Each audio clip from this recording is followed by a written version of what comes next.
Welcome to America's Top Rebbetzins. May this class be for the Refuah Shalema, for Eliezer Raphael Leib Ben Amuna, and also for Ariella Malka Bat Bela Chana. Today's podcast is supported by Rivka Malka Perlman's School of Coaching and Transformation. This online program is an opportunity for deep coaching training and a guided healing journey. I personally and myself am just a graduate of it. The program was fantastic. I personally participated in it, and I learned life skills for myself, and I also learned life-changing skills so I could help others really step into the person that they were meant to be. And registration opens twice a year, and the next round of classes starts on July 25th. So for more information, please visit rivkamalka.com. Today, I am really happy to have on today's show Rebbetzin Miriam Yerushalmi. Rebbetzin Miriam holds a double Master's of Science degree in Psychology and Marriage and Family Counseling. She founded SANE, a nonprofit organization, and she volunteers many hours providing a resource for the neediest people so that they can have access to appropriate mental health care. Rebbetzin Miriam is uniquely skilled at combining behavioral and humanistic approaches to address a wide spectrum of psychopathology. She fuses essentially Torah principles with background in mental health to empower individuals to release their inner healing potential while aligning with life's purpose and essential life issues, ranging from relationships to parenting to self-improvement. Wow. Rebbetzin Miriam has authored books for adults as well as 12 books for children that have been translated into both Yiddish and Hebrew. You have really accomplished so much and you've helped so many people. You've really done a lot. So please tell us more about yourself and what you do. Well, for many years, ever since I was very young, I was just fascinated about personal development and how to achieve it, and just a yearning and longing. And I found that no matter where I was turning to and what degree I had, there was always something missing that I found was like a critical missing ingredient. And finally, in my journeys of becoming a Baal Tshuva and studying the deeper teachings of Torah, I kind of found it and found so much of the missing ingredients. And it really was shocking to me, when I myself for so many years wanted to be a better person, wanted not to deal with these negative emotions or the challenges that I had. And I had such a desire, but it wasn't happening as much as I wanted to. And I'd go here and I'd go there and everywhere and still not get to the place I wanted to be at. So these deep teachings are really what I call the missing link. In mental, emotional, and relationship issues, because it really takes the Torah's teaching to help us understand the makings of our mind, the makings of our heart, how to have more self-mastery over the emotions, over, our humanistic conditions of the feelings that we have when we go through life events or life relationships. And I realized that there are really three major components. And these three major components, if not analyzed and really looked into, you can go to all kinds of help. And if they don't address these three main mind, body, and soul aspects of mental and emotional health, you can be missing one of the main key ingredients of how to get well. I remember learning from some philosopher that if you only know half the reason for a problem, then you won't really much have but half the solution. So really looking into all the components that may possibly misalign you, then you can get a better alignment. That's one part of what I do. And the second thing is, the second really huge ingredient is to become at peace with the human condition.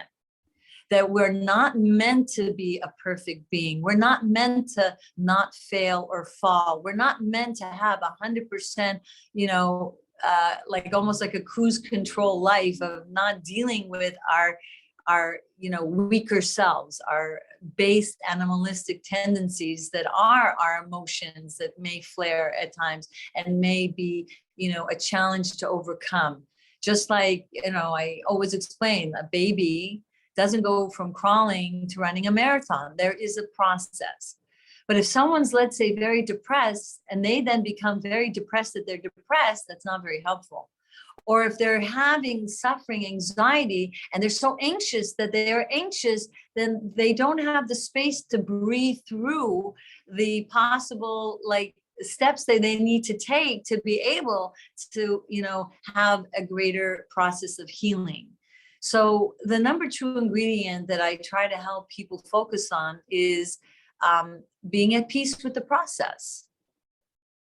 And these components make such a huge difference.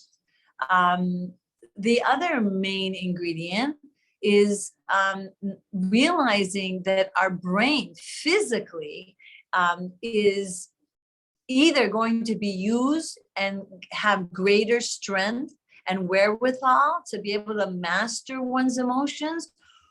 But if left untouched and left not used, then it becomes almost like a mushy muscle, and then not only do you not have that self-mastery, but over time, because of what I called a mushy mind syndrome, the person has even more difficulty with their self-mastery.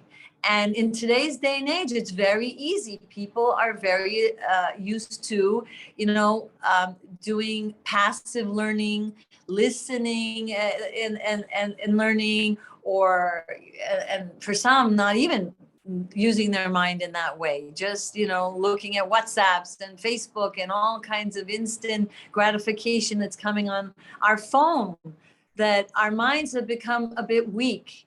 And so the emotions become that much more unmanageable, because the mind is becoming weaker as we get older.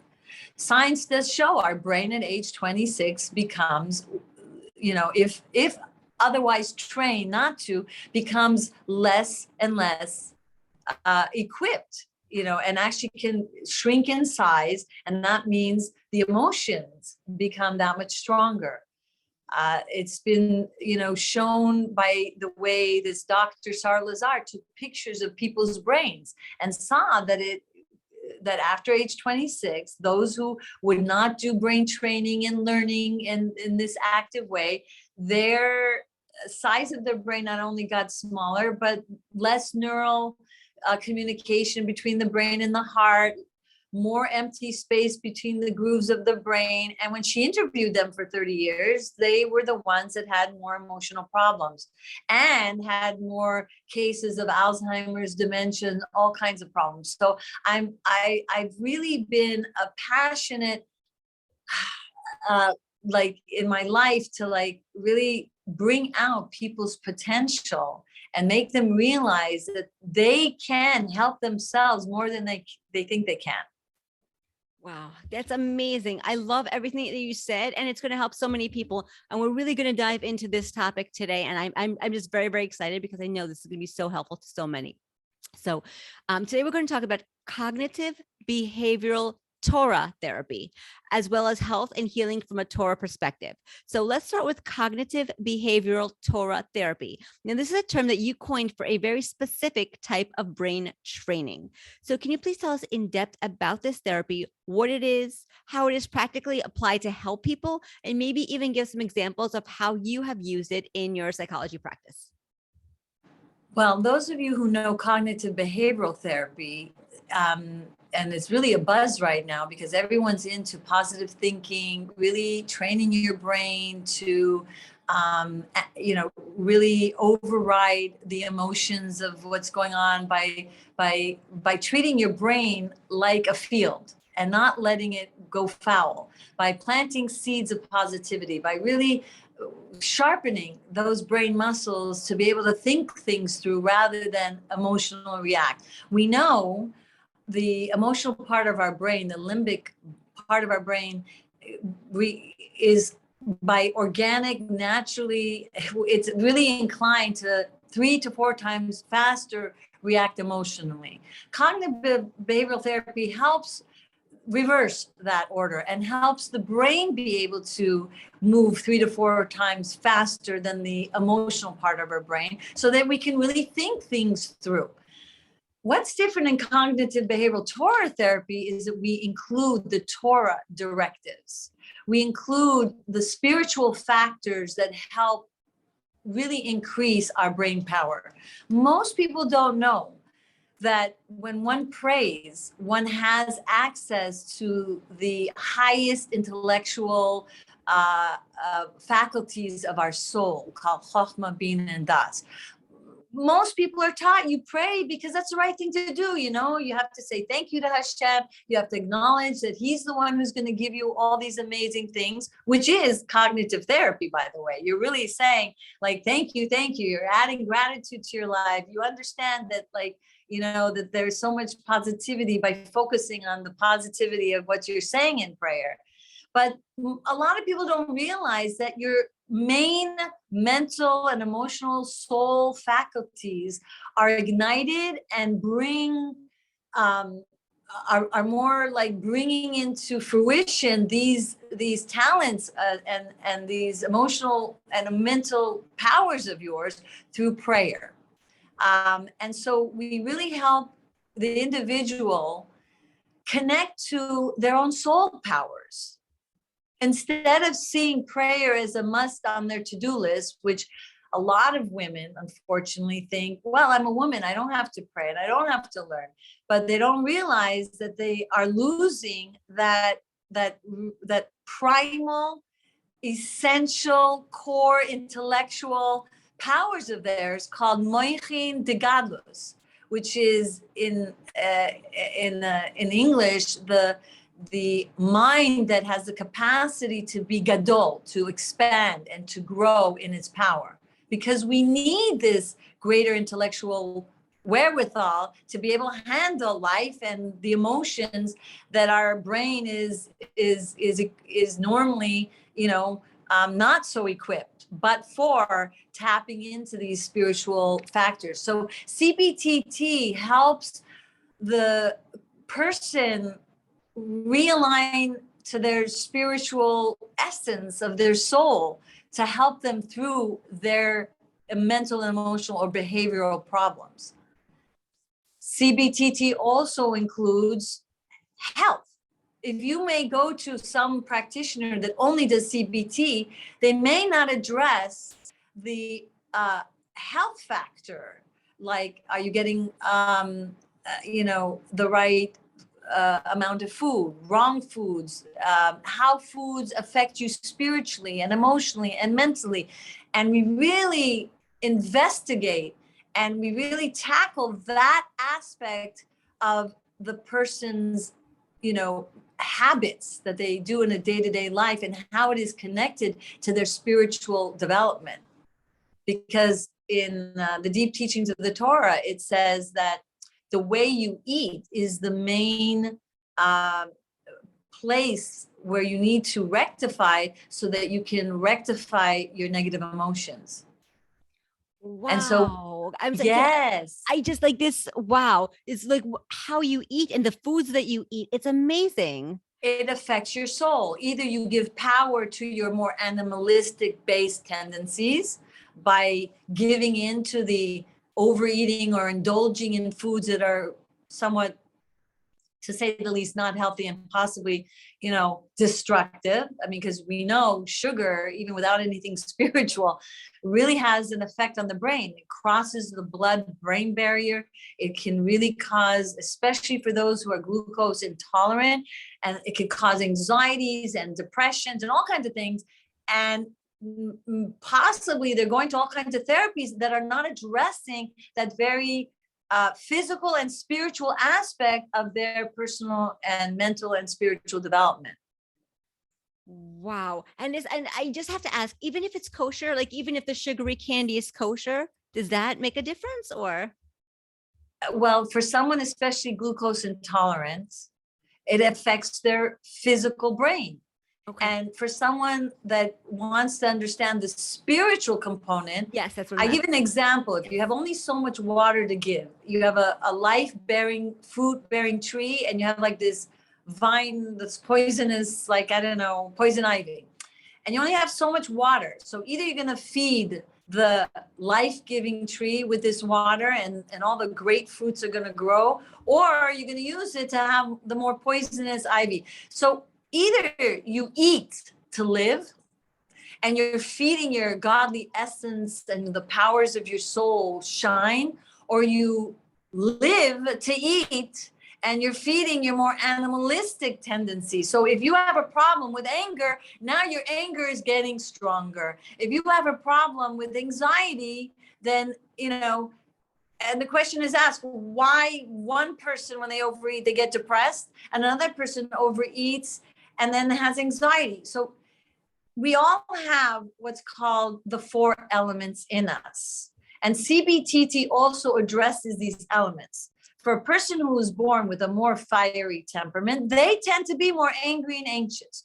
If they have a more earthy element, then they tend to be more the depressed personality, lazy, life is too overbearing. If they are the water element, the pleasure-seeking type of personality, then they're the addictive type of personality. And if you see someone who talks and talks and talks and have this challenge with destructive speech, they're the air element personality. So CBTT addresses and looks at what is the person's problem, what element are they, and how to, one, refine your eating so that you don't give life to this fire, water, air, and earth in a negative way, and instead channel these energies into the holy and positive way. Just like you see in the world, there's fire and it's destructive, but we need fire to cook, to keep us warm. Water can be, Noah's mabul. It could be such a flood, but water is essential for making things grow. And so does air we breathe, but it could be, a whirlwind tornado. And so too, our human condition of having these 4 elements, we need to be aware of them and see that our weaknesses are really our greatest strengths and how to channel them. And that's what this approach in CBTT is so unique, because it's not really being addressed even by main religious therapists, actually. Wow. That's phenomenal.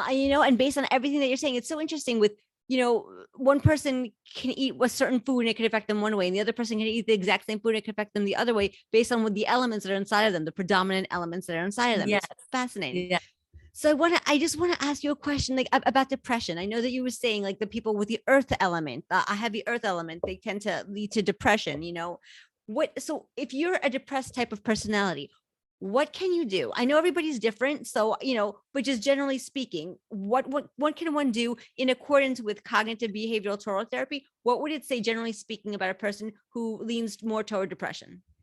So what I teach is that, and this comes from the deep teachings of the Torah, it's in Tanya, it's in the Rambam, that we have these 4 components. So if someone's born with a more earthy temperament, they need to learn how to develop that earth in a good and holy way. So for instance, when our soul is coming back into our body in the morning, and when we start using the earth element in our prayer service, in our learning Torah service, what does that mean?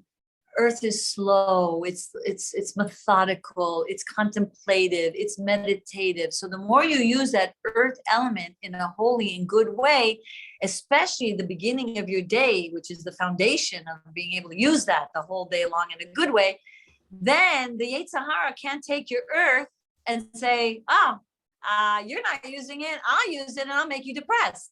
Because you're harnessing that power, you're already channeling it in a good way, then someone can't, that outer force, that Yetzer Hara can't as easily snatch it from you. But if you don't pray with earth element or don't pray at all, then your godly soul is kind of in a slumber state. And the animal soul then says, okay, Yetzer Hara is telling me to use this earth and I'll try to use your faculty of imagination to make you feel how horrific your life is and how you can't cope. And and that's the whole story of the 7 skinny cows eating the fat cows, and like and then there's no fat cows, so it's like, you know, you have a good life, you have a lot of fatness in your life, but the Yetzer Hara and the faculty of imagination using the earth element will like swallow up all your good and make you focus on all the negative, and then you start being depressed. Now, yes, wrong foods can cause depression, right?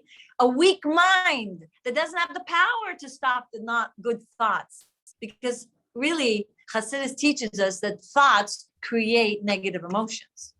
So if you don't have a strong mind to stop the bad thoughts, and you didn't pray to harness your godly soul, and your Yetzer Hara is taking over your faculty of imagination, then you become hijacked, and you have a hoodlum of a roommate living free rent space in your head. But if you harness your faculty of imagination, you use your earth, your fire, and your water, and your air in davening, and you use your fire and your water and your air in learning, which I'll explain a little bit. We just said earth, but fire is a drive, a passion. It's what's called, like, in modern terminology, blown away, like being so like wowed by Hashem's greatness and gazing at all the good in your life. And that's what prayer does. Then you have harnessed the power of your fire. So then the Yetzer Hara can't take your fire, because you're developing fear and Yirat Hashem. Then the Yetzer Hara can't take your fire and make you have fear and anxiety and panic attacks and OCD and all kinds of like nervous, type of energies, including very severe. And I'm telling you, even the most severe clientele that were not moving out of bed for 8 years, couldn't feed themselves, couldn't even put a spoon. And then they did CBTT with me, and they were out of bed. They thought all the medical tests, nothing was wrong with them. They knew it was psychological. It was no evidence of anything but psychological. And they got out of bed eventually in a very short period of time, that people thought I was a miracle worker, because every kind of physical treatment, psychiatric, all kind, because she wasn't using her fire in a good and holy way. So the anxieties took over, that she couldn't even move, and she was paralyzed. But paralyzed with fear and anxiety. Yes. Some people have, like, as if they're having a heart attack. Yes. Some people can't develop like coping skills to do anything with their anxiety so high. And then there's a general anxiety that, most people do have, that need rectification. So the water element is a type of personality that has like such a pleasure in things, whether it's food or games or worse addictions, alcohol, and all kinds of gamblers. So again, a person has to really develop the pleasure in praying. The love of God gets developed through CBTT. So then they are equipped to deal with life, so they don't need to escape. Maybe they're a super empathetic person, and the world is too crushing and they can't bear it, so they escape in all these alternative modalities and destructive modalities, to escape the pain. But when they use their water element and escape into Kedusha, and to escape into Emunah and Bitachon in Hashem, and we teach them how to do that, then they are able to break these addictions. And the last one is the air element, the destructive force that really is damaging in relationships, and damaging, their relationships, especially with their children, because they just have lack of control. They just spew out what they want to say.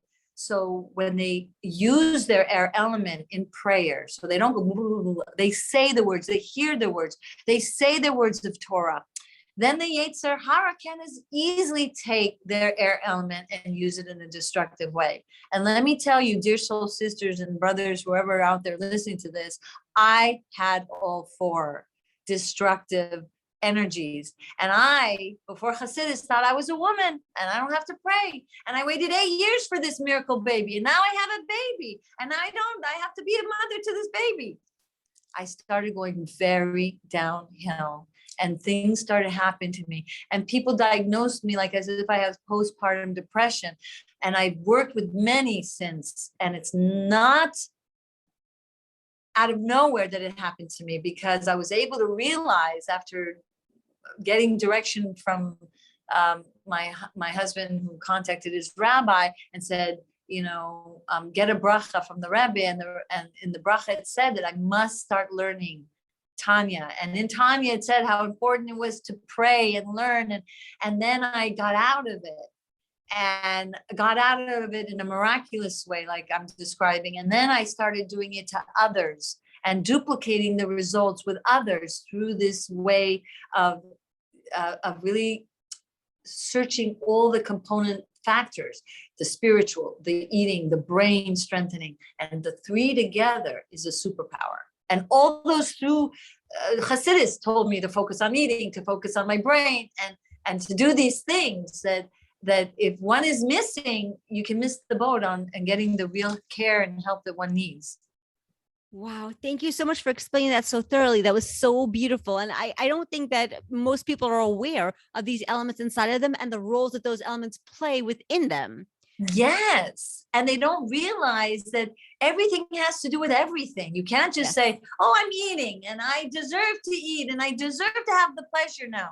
Well, if you're trying to conquer anger and sadness and anxiety, and you keep indulging and feeding your animal soul that way, then your anger and your sadness and your anxiety is going to grow. And it doesn't mean you have to be like a monk on a mountain and not eat.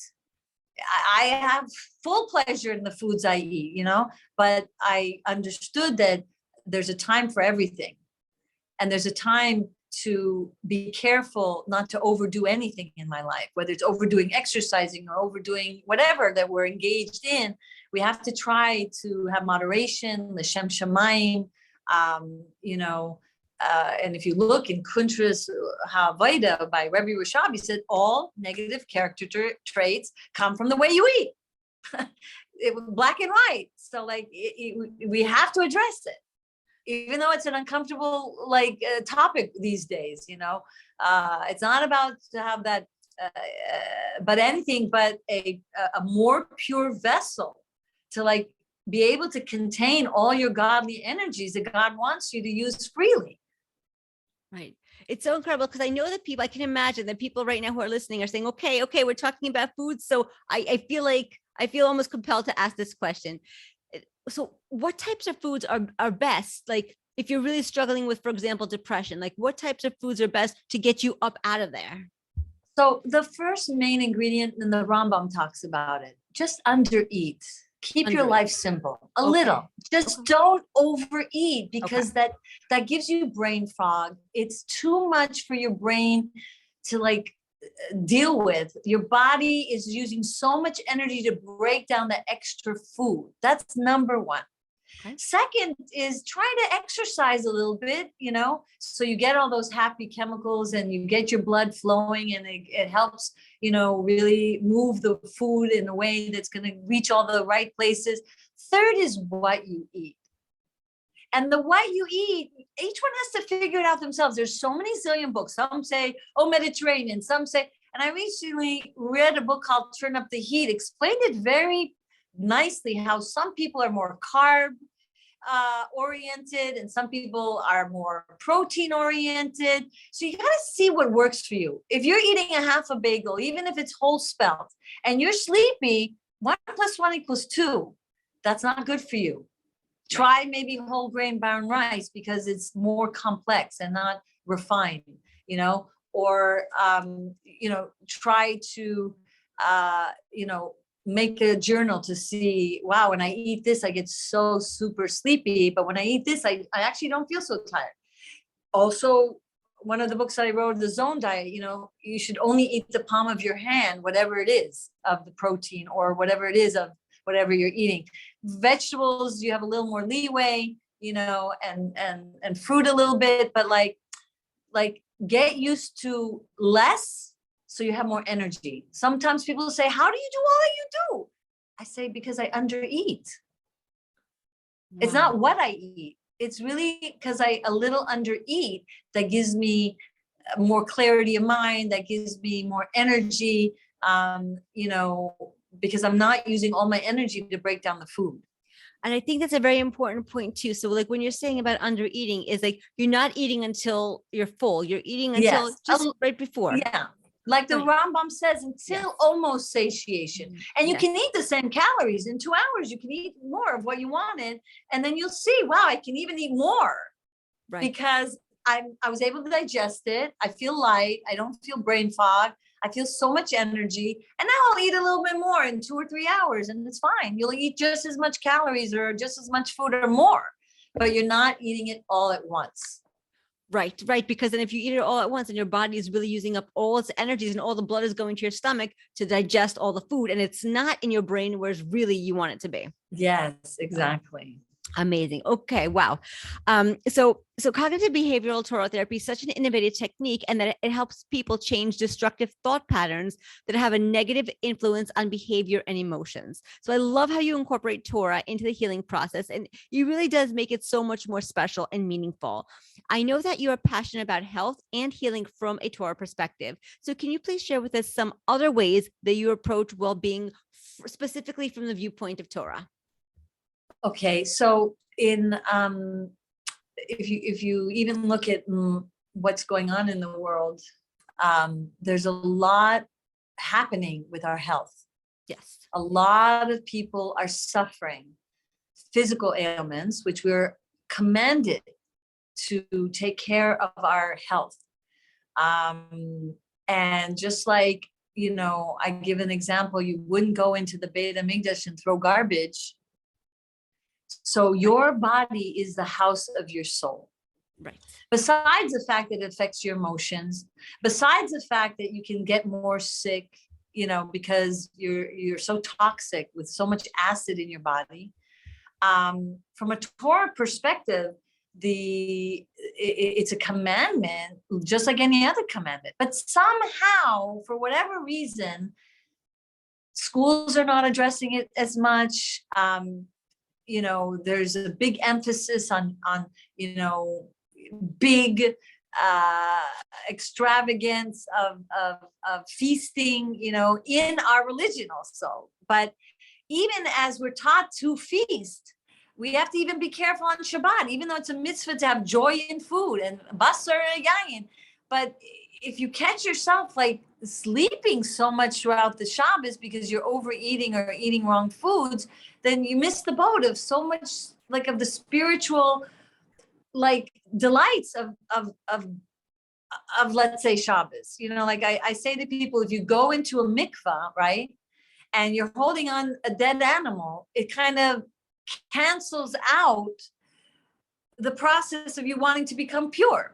So we could be learning and praying and meditating, but then like we're holding on to too much of this indulgence, we block the spiritual sensitivity of our soul. Wow. And then when that blockage happens, then we can't tap into either the physical wherewithal of our brain, but the spiritual wherewithal of our brain.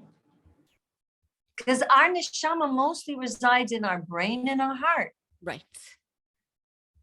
Wow. I like so I and that's why actually I wrote this health book. I have many books, but one of them is Reaching New Heights Through Health and Happiness. And it addresses the body, brain, heart, and spiritual aspects of our mitzvah to take care of our body, which leads to happiness. Wow, it's amazing. I love what you said. When we overindulge in the physical, we can't access the spiritual. And it's really the spiritual that keeps us healthy overall. And I'll explain what's happening and why. Yeah. In one of the teachings of the Rebbe Rashab Kunshus Mayan, it says that in the food, there is so much spiritual sparks. Right. That our soul longs and yearns for it. And people who have water element, they want more of those holy sparks through indulging in either food or addictions. But if a person satiates their body with the spiritual sparks from prayer, from learning, then they're not bereft of these spiritual sparks. So then they're not as attracted and controlled by food because they've satiated their soul with these soul sparks. And that's where the addiction starts, because there's really something to that food that the soul wants. How can it be us humans have so many 12-step programs on food addictions all around the world, right? Because there's something to food that is attracting our soul to want. But because we're not aware that we need the sparks from chesed and staka and learning and davening, then we wouldn't be as pulled and drawn toward being entrapped by the desire of having too many of the sparks that our body can't handle. Right. It's 100%. I love that. So I know that you also train counselors to include and incorporate Torah teachings of mental health and emotional well-being. And I think that's amazing, because the more people who are trained in this perspective, the more that those who need it can really be truly and deeply helped. So can you please tell us what that type of training looks like? It's so simple. It's crazy, I have to say. Okay. I tell you, first of all, I allow everyone to get the training for free. It's on my website. They just go on that website, yournewheights.com. They go to the CBTT training. It's there. It's maybe 5 videos. They read the books that I've written, and then they call me somewhere in the interim, and I have maybe 1 or 2 like sessions with them to really, or maybe 3, to really make sure they really understand this very simple approach to mental health. And then they get a certificate. And some people give donations to my organization, which is a 501c3 tax deductible, considered charity. But one of my main missions, because I'm only one person, and during the pandemic, I was getting 15 calls a day and more, that I couldn't even handle the amount of people that were calling. And I just decided I have to do something to train more people to do what I'm doing. And I don't want it as a gimmick to, draw people to buy my book or get me. I just need more people to help me help people. So I started that program. I made it available. And thank God we have about 10 practitioners now that are like, maybe 5 of them are done and 5 are like in the process of becoming. So it's very exciting. It is happening. Baruch Hashem. That is really exciting. Like as I said, the more people who know about it, and the more people, the more people could spread it and help others. And I love it. So Yes. I'm going to include your website. It's yournewheights.com. There you could see my books. I've written, like, I don't know, you mentioned it earlier, but these concepts of fire, water, air, and earth are in these children's books. So children learn it from a young age, rather than wait till they're 50, their marriage is on the rocks, and they're like suffering all kinds of mental and emotional challenges. So it's there for children as well. And it's so important for our youth to have it, and not wait till they're in that midst of traumas and challenges. It's 100%. And so I would love to end with an anecdote or a personal story from your life, or from the life of someone who has been helped either through cognitive behavioral Torah therapy, or from another form of healing from a Torah perspective. I would love to see that in action, and how it really played out in somebody's life. Yes. Well, first of all, I think it's important to say, as I said before, I went through it.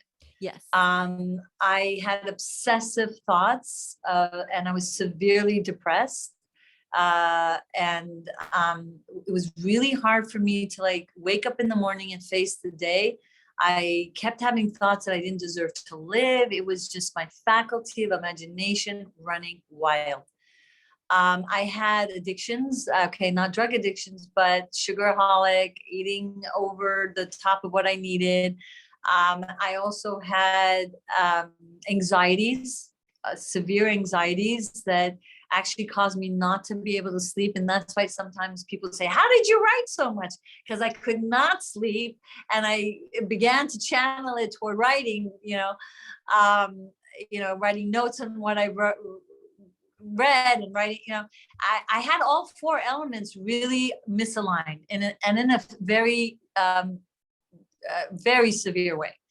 And slowly but surely, by doing this, prayer and meditation and learning right after and eating more properly, I got out of it. And one case I have all day long cases. Like now I'm like grandma and I'm not looking for more clients. Honestly, I have some CBT practitioners. I can send you them their name until I like, and my daughter's visiting, but but I'm saying like clients who have come to me are like the one who was not able to move, but there was another very severe case where she had severe anxiety and OCD with Pesach cleaning.